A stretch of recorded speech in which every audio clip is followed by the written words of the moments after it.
మొన్న నెల్లూరులో తిరుగుతూ ఉంటే ఫ్యాన్ రెక్కలు విరిచేయాలంటే నేను ఒకటే చెప్పా, ఫ్యాన్ రెక్కలు విరవక్కల, ఫ్యాన్ కి పవర్ ఇక్కడ ఉంది.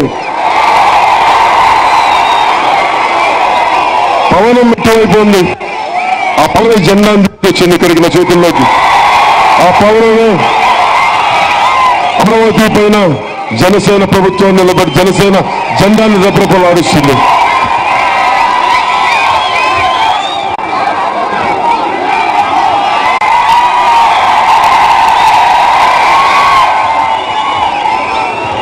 ఇప్పుడు నిజానికి మదనపల్లిలో మనకి ఇన్ని సమస్యలు ఉన్నాయి. జగన్మోహన్ రెడ్డి గారు నిజంగా రాయలసీమ అభివృద్ధికి కానీ మన మదనపల్లి అభివృద్ధిగానే ఉండుంటే ఆయన అసెంబ్లీకి వెళ్ళాలి. ఆయన మన కాలేజీలు లేవు, వీటి గురించి మాట్లాడాలి. కష్టపడిన దేశాన్ని సైనికుల భూములు కబ్జాలు అవుతుంటే వాటి గురించి మాట్లాడు. రోడ్ల మీద తిరగటమే, ప్రతిదీ ముఖ్యమంత్రితో తప్పు చేస్తాను అంత సబబు కాదు. నేను కోరుకుంటుంది, ఎవరు మీరు ఏమైనా కానీ ప్రజాప్రతినిధులు అనేవాళ్ళు, నాయకులు అనేవాళ్ళు అసెంబ్లీకి వెళ్ళాలి. ముఖ్యమంత్రులు అయితేనే అసెంబ్లీకి కాదు.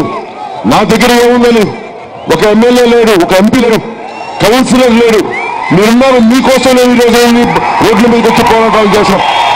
నేను చేయగలిగినప్పుడు ఒక ముఖ్యమంత్రి, ఒక దివంగత ముఖ్యమంత్రి కొడుకుగా ఎన్ని చేస్తుండొచ్చు. వాళ్ళ నుంచి వారికి వారి అభివృద్ధి, వారి పదవి తప్ప, వారి భవిష్యత్తు తప్ప ఇక్కడున్న యువత భవిష్యత్తు జగన్మోహన్ రెడ్డి గారికి ఇది లేదు. చంద్రబాబు గారికి, లోకేష్ గారి భవిష్యత్తుని తప్ప మన భవిష్యత్తుకి మనసు లేదు. నేను నా బిడ్డల భవిష్యత్తుని, నా భవిష్యత్తుని వదిలేసి మీ భవిష్యత్తు కోసం ఈరోజు రోడ్ల మీదకి వచ్చాను.